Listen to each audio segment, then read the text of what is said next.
Hello বন্ধুরা, রাধে রাধে।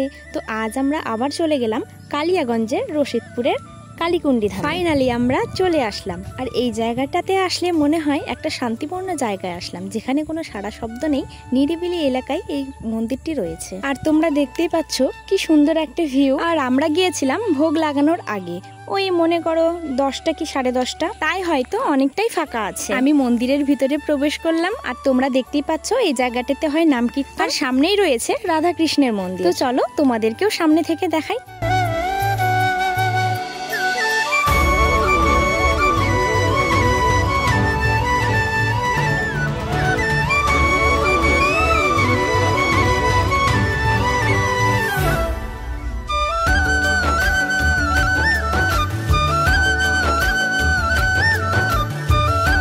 আমারও প্রণাম করা হয়ে গেল, আর তোমাদের দেখাবো যেখানে ভোগ রান্না করা। আর রন্ধনশালাটা রয়েছে মন্দিরের বাঁ সাইডে। তো তোমরা দেখতেই পাচ্ছ রান্নার জন্য সবকিছু তৈরি করা হচ্ছে। আর হ্যাঁ, তোমরা যদি এখানকার ভোগ খেতে চাও অবশ্যই কিন্তু আগে থেকে অর্ডার করবে। আর তোমাদের নাম্বার নিতে হলে এই যে এখানেই লেখা আছে, চাইলেই তোমরা সেভ করে নিতে পারো। আর তোমরা তো জানোই এই মন্দিরে গেলে অবশ্যই জুতো খুলে প্রবেশ করতে হবে। শুধু এই মন্দির নয়, সব মন্দিরই। তো চলো এবার তোমাদের মুরলী ভবন দেখাই।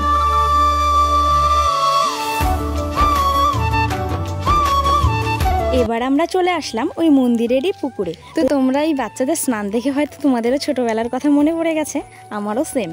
এবার চলে যাব মন্দিরের বাঁ সাইডে, যেই সাইডে রয়েছে বাবা ভোলেনাথের মন্দির এবং মা কালীর মন্দির। আর এখানে যেতে হলে অবশ্যই জুতো খুলে যাবে, ওখানে স্পষ্ট লেখা আছে জুতো খুলে প্রবেশ করুন। আর তার পূর্ব সাইডেই নতুন একটা মা কালীর মন্দির তৈরি হচ্ছে, তোমরা তো অবশ্যই দেখেছো।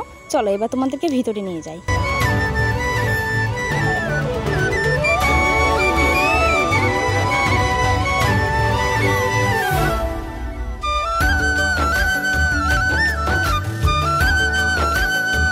আমাদের ঠাকুর দেখা কমপ্লিট। এবার আমরা মন্দির থেকে বেরিয়ে যাব। যেই পথ দিয়ে ঢুকলাম তার উল্টো পথ দিয়ে বেরোবো।